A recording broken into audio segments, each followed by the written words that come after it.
সাবেক বাণিজ্যমন্ত্রী টিপু মুনশিকে রাজধানীর গুলশান এলাকা থেকে গ্রেপ্তার করেছে rapid action battalion RAB.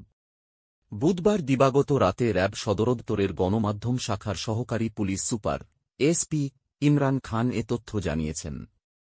RAB জানায়, বৈষম্যবিরোধী ছাত্র আন্দোলন চলাকালীন গুলিবিদ্ধ হয়ে স্বর্ণ শ্রমিক মুসলিম উদ্দিন মিলন হত্যাকাণ্ডের ঘটনায় দায়ের হওয়া মামলায় রাত ১টার দিকে টিপু মুনশিকে গুলশান ১ থেকে গ্রেপ্তার করা হয়েছে।